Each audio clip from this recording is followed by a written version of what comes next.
नमस्कार दोस्तों, स्वागत है। मैं एक बार फिर हाजिर हूँ।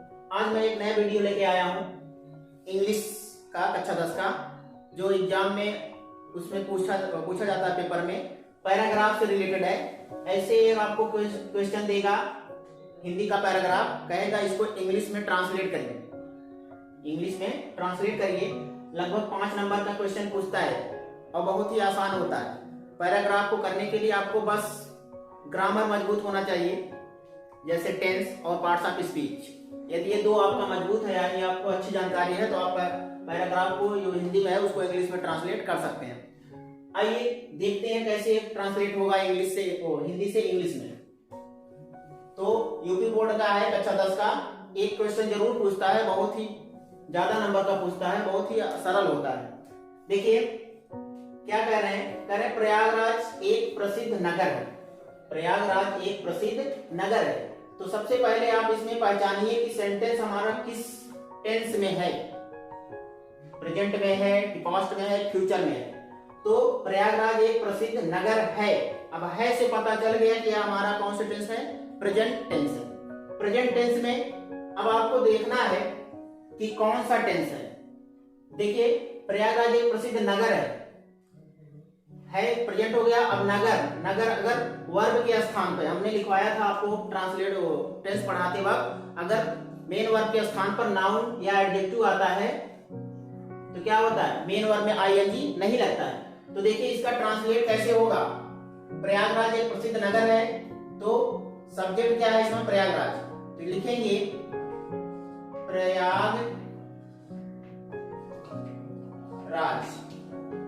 अब देखो है के लिए यहाँ क्या लगेगा, इच। ये आपका कौन सा टेंस है, प्रेजेंट कॉन्टिन्यूअस टेंस है। कौन सा टेंस है, प्रेजेंट कॉन्टिन्यूअस टेंस। तो इच लगेगा, प्रयागराज इच प्रसिद्ध के लिए क्या होगा, फेमस। प्रसिद्ध के लिए क्या होगा, famous. Prayagraj is a famous. अब नगर का क्या होता है, city. Prayagraj is a famous city. हो गया ट्रांसलेट। सबसे पहले आपको सब्जेक्ट रखना है, उसके बाद हेल्पिंग वर्ब रखना है, क्योंकि ये अफर्मेटिव सेंटेंस है।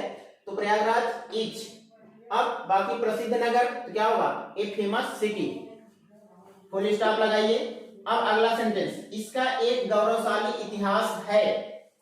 देखो है इसमें भी है, तो ये भी कौन सा टेंस है, प्रेजेंट है। तो प्रेजेंट में कौन सा टेंस है, प्रेजेंट कंटीन्यूअस। ये भी है, क्यों है, क्योंकि मेन वर्ब के स्थान पर क्या है, एडजेक्टिव है। तो एडजेक्टिव जब रहेगा तो वर्ब में आईएनजी नहीं लगेगा। इसका ट्रांसलेट क्या होगा, इसका एक गौरवशाली इतिहास है, यानी यह प्रयागराज होता है गौरवशाली इतिहास रखता है। जहां रखने का भाव आएगा वहां क्या होगा, हेल्पिंग वर्ब हैज और हैव का यूज होगा। तो इट हैज, इसका के लिए क्या लगेगा, इट। अब है के लिए क्या लगेगा, हैज।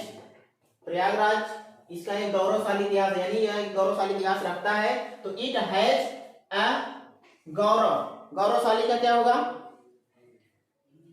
गौरवशाली का होता है glorious. It has a glorious. Glorious माने शानदार या गौरवशाली कह सकते हो, glorious. It has a glorious history. इतिहास का क्या होता है, हिस्ट्री।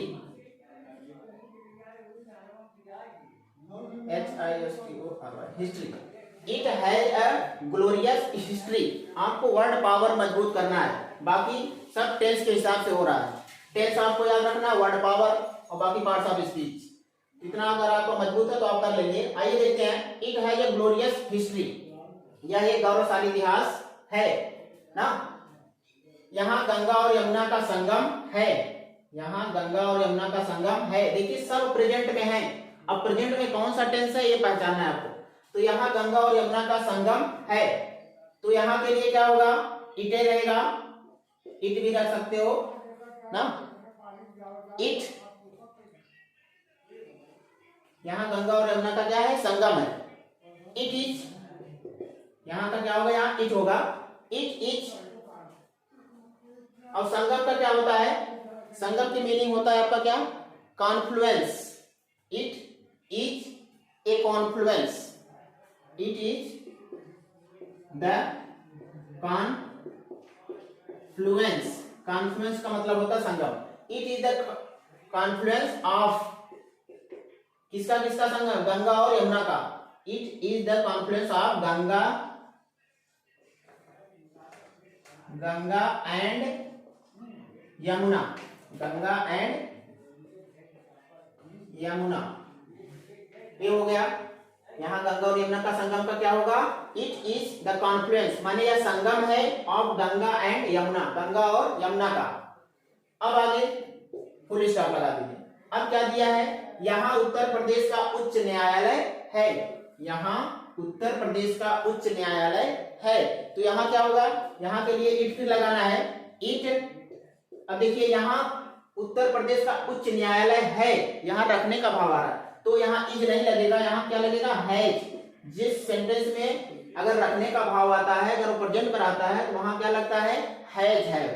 अगर सिंगुलर आता तो है, प्लूरल आता तो है। इट हैज, यहाँ उत्तर प्रदेश का उच्च न्यायालय ना, it has the high court, it has the high court. उच्च न्यायालय का क्या होगा English? High court, high court.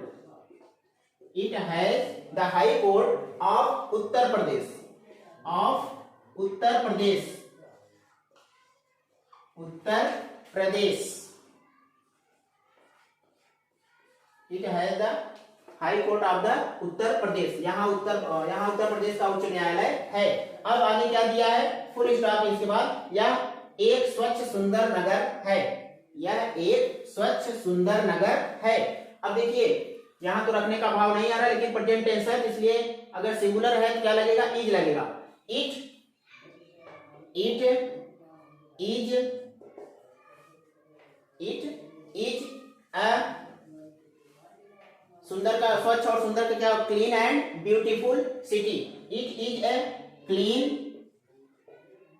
It is a clean and beautiful, beautiful city.